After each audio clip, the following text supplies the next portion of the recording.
কাৰ্বি আংলং জিলাৰ লাংহিঙত এপছুৰ বিশাল জোৰ সমদল।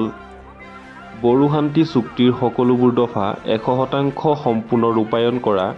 কাৰ্বি আংলং আৰু ডিমা হাছাও জিলাত বসবাস কৰা বড়ো জনগোষ্ঠীৰ লোকসকলক পাহাৰীয়া জনজাতিৰ মৰ্যাদা প্ৰদান কৰাৰ লগতে আন কেইবাটাও দাবীৰ সমৰ্থনত নিখিল বড়ো ছাত্ৰ সন্থা কাৰ্বি আংলং জিলা সমিতিৰ উদ্যোগত এক বিশাল প্ৰতিবাদী জোৰ সমদল উলিওৱা হয়। লাংহিং নগৰস্থিত কাৰ্বি আংলং জিলা এপছুৰ কাৰ্যালয়ৰ পৰা লাংহিং নগৰৰ মাজমজিয়াই দি এক বিশাল জোৰ সমদল বাহিৰ কৰা হয়।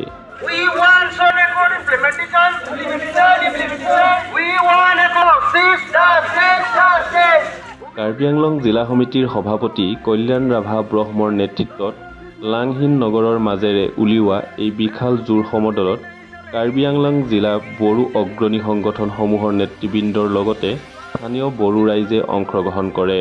হাতে হাতে জোৰ লৈ অংশগ্ৰহণ কৰা এপছুৰ কৰ্মী সমৰ্থকে প্ৰধানমন্ত্ৰী নৰেন্দ্ৰ মোদী, গৃহমন্ত্ৰী অমিত শ্বাহ, হামাৰে মাংগে পুৰি কৰো, আমাৰ অধিকাৰ লাগিবই, ন' জাষ্টিছ ন' ৰেষ্ট, আমাৰ দাবী পূৰণ কৰক, এপছু জিন্দাবাদ আদি ধ্বনিৰে লাংহিং নগৰৰ আকাশ বঁটা কঁপাই তোলে।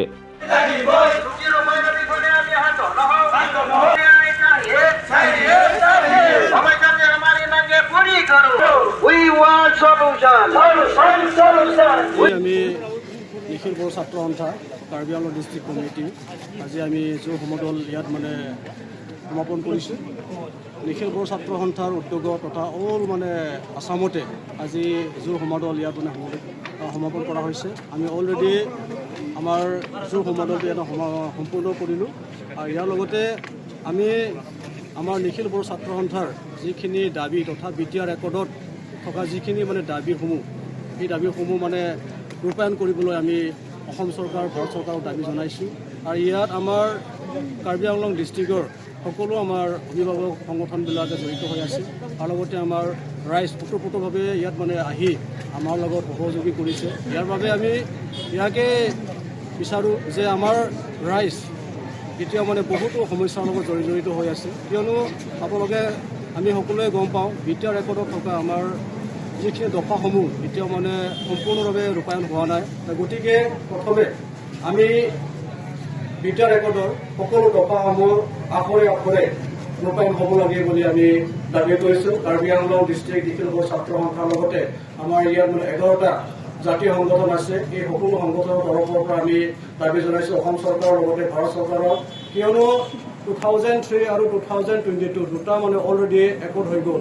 এই একৰ্ডত যিসমূহ দফাসমূহ এতিয়া ৰৈ গৈছে, স্পেচিয়েলি আমি ক'ব লাগিব কাৰ্বি আংলঙৰ যি চিডলিং ইছ্যু STHৰ যিটো ইছ্যু এতিয়া বৰ্তমানলৈকে ৰৈ গৈছে। গতিকে আমি কাৰ্বি আংলং ডিষ্ট্ৰিক্ট নিখিল বড়ো ছাত্ৰ সন্থাৰ লগতে আমাৰ যিখিনি ইয়াত অভিভাৱক সংগঠনবিলাক আছে, আমি সকলোৱে অসম চৰকাৰৰ লগতে ভাৰত চৰকাৰক দাবী উত্থাপন কৰিছোঁ, কিয়নো 1985 চনৰ পৰা আমাৰ কাৰ্বি আংলঙৰ যি চিডলিং ইছ্যু ই ৰৈ আছে আৰু আমাৰ দাবীটো 1965ৰ পৰা আৰম্ভ হৈছে। গতিকে যথেষ্ট পুৰণি এটা দাবী, সেইখিনি আমি দাবীটো কাৰ্বি আংলং জিলাৰ হৈ আমি অসম চৰকাৰৰ লগতে ভাৰত চৰকাৰক দাবী উত্থাপন কৰিছোঁ, যাতে অনতি পলমে এই দাবীটো ৰূপায়ণ কৰিব লাগে।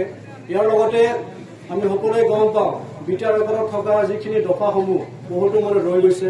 ইয়াৰ ওপৰতে এটা আমি ক'ব লাগিব 125 আৰ্টিকেল এই এমেণ্ডমেণ্ট হ'ব লাগে, কিয়নো অট'নমাছ কাউন্সিলসকলক মোৰ অট'নমি মোৰ পাৱাৰ দিবলৈ যিখিনি ইয়াত সুবিধাবিলাক আছে এই সুবিধাটো আমি পাবলৈ দাবী কৰিছোঁ, কিয়নো আমি এতিয়াও অট'নমাছ কাউন্সিলবিলাক বা 6 ছিটৰ অট'নমাছ কাউন্সিলবিলাক যথেষ্ট পিছপৰা। গতিকে নিজৰ অধিকাৰ বা নিজৰ শাসন চেল্ফ অট'নমি চেল্ফ প্ৰশাসনৰ বাবে যিখিনি 125 আৰ্টিকেলত এই সুবিধাবিলাক আছে, গতিকে এই 125 আৰ্টিকেলটো এমেণ্ডমেণ্ট কৰিব লাগে বুলি আমি দাবী জনাইছোঁ। ইয়াৰ লগতে আমাৰ BTR ৰেকৰ্ডৰ এটা দফা আছে, BKWC সম্পূৰ্ণ মৰ্যাদা দিব লাগে, Bodo Kachari welfare autonomous council.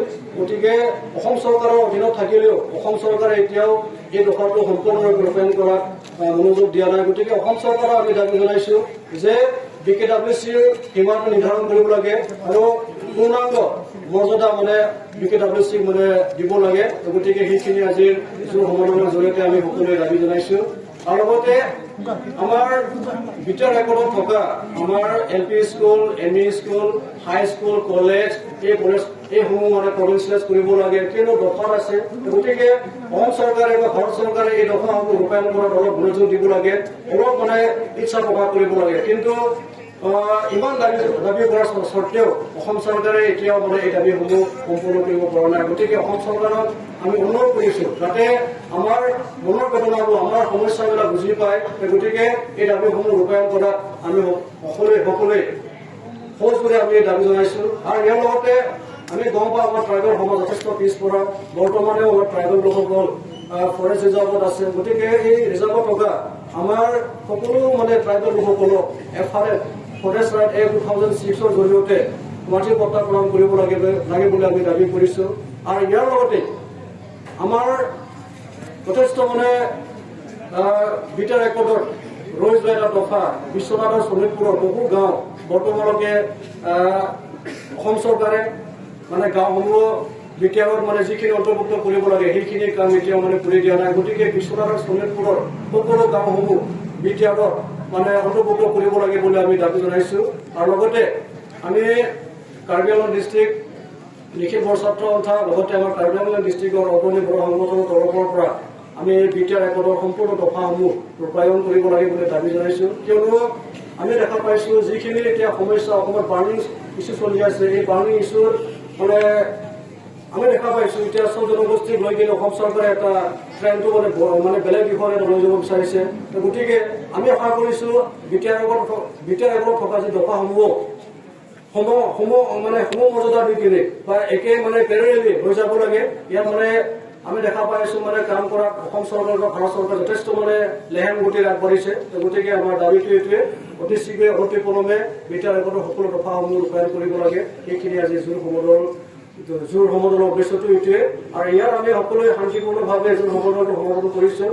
ইয়াত কাৰো যাতে বিঘিনি নহয়, কাৰো যাতে অশান্তি নকৰাকৈ, কাৰো অসুবিধা নিদিয়াকৈ আজি এই জোৰ সমদলটো আমি ইয়াত সমাপন কৰিছোঁ। গতিকে আমাৰ দাবীটো এইটোৱে থাকিব, যেতিয়ালৈকে বিটিআৰ ৰেকৰ্ডৰ দফাসমূহ সম্পূৰ্ণৰূপে ৰূপায়ণ নহ'ব আমাৰ আন্দোলনটো, গণতান্ত্ৰিক আন্দোলনটো শান্তিপূৰ্ণভাৱে চলি থাকিব। গতিকে মই ইয়াত সকলোকে ধন্যবাদ জ্ঞাপন কৰিছোঁ আৰু নিউজ মিডিয়াকো ধন্যবাদ দিছোঁ। অনন্ত কুমাৰ গৌড়ৰ ৰিপৰ্ট, এনি এক্সপ্ৰেছ।